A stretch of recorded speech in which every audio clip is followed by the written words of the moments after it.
Alright, so today we are going to head over to Riverside Park, which is a part of Anderson Township Parks here in Cincinnati.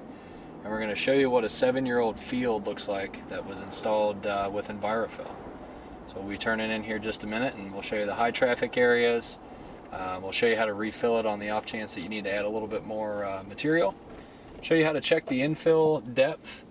And we'll show you what the flyout looks like in a typical Envirofill field.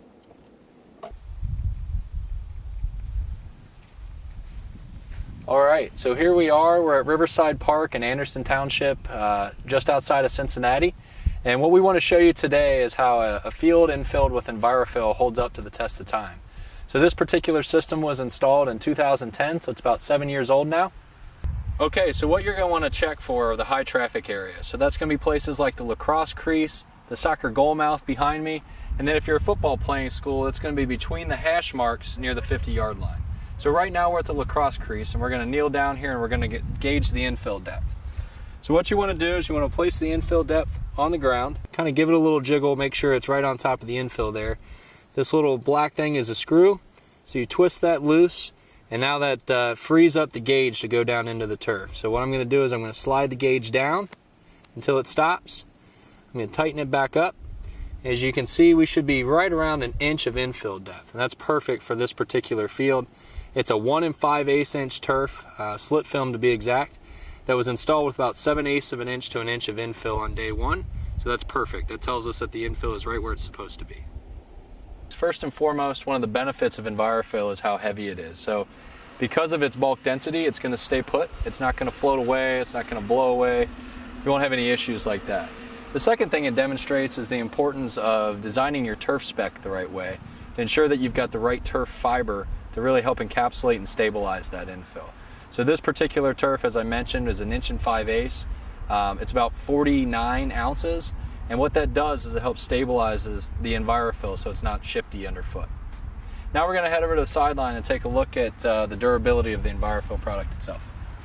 Alright, so next what we're going to do is we're going to get a sample of the infill that's actually in the turf. So we're going to get down here quick, and I'm just going to dig into the turf a little bit and try and get a decent sample size so that we can head over to the bleachers right after this and compare 7-year-old Envirofill to brand new Envirofill.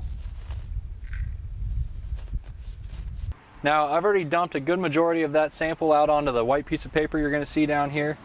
What you have here is brand new Envirofill. So you'll notice that it's nice in a vibrant green color. Now we're going to slide over, and this is the sample I just pulled out of the turf. Again, this is about 7 years old now. You'll notice still very much green coating, still very much intact. A little more dingy probably as a result of the UV exposure on the top part of the infill layer there. But holding up very well, very good to see. Okay, so next I'm going to bounce a soccer ball off the turf here and demonstrate the limited flyout of an Envirofill field. So what you want to look for is right on the white piece of paper I got standing here in front of me, is look to see how much green Envirofill granules you see come up out of the turf.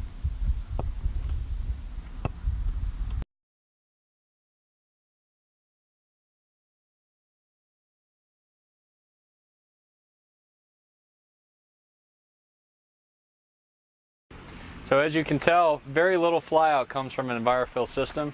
Again, the two things playing into that are the heaviness of the product, or the bulk density, and then the turf spec that helps kind of stabilize and encapsulate that infill and keep it down where it's supposed to be. Okay, so next what I want to show you is how a 7-year-old Envirofill field reacts when the ball is dropped on it. And after I do this, we're going to head over to the natural turf so you can kind of have a good comparison of how it's going to respond here versus a natural turf surface. So what I do is I hold the ball out in front of me. I'll hold it out a little bit to the side so you all can see it. I just kind of turn my hand over, and you'll see it's a very natural reaction to the turf. Alright, so let's head over to the natural turf. Okay, so here we are. We're over at the natural turf field just across the way from the synthetic turf field we were just on. I'm going to do the exact same drill with the ball where I kind of hold it out to my side. What I want you all to keep an eye on is how the ball reacts to the surface, just like on the synthetic turf surface we were on. So nothing super scientific here today, but I think you'll agree that the reaction between this natural surface and that Envirofill surface are very similar. All right, well, thank you for joining us today as we gave you a first-hand look at what you can expect from a 7-year-old Envirofill field. We also showed you how to use your infill depth gauge. If you need one, certainly don't hesitate to give us a call. We'd be happy to send one your way. If you have any questions, don't hesitate to give us a shout. Again, I'm Stephen Torbeck, and I'm our National Sales Manager for the sports team here at US Green Tech. Thanks again.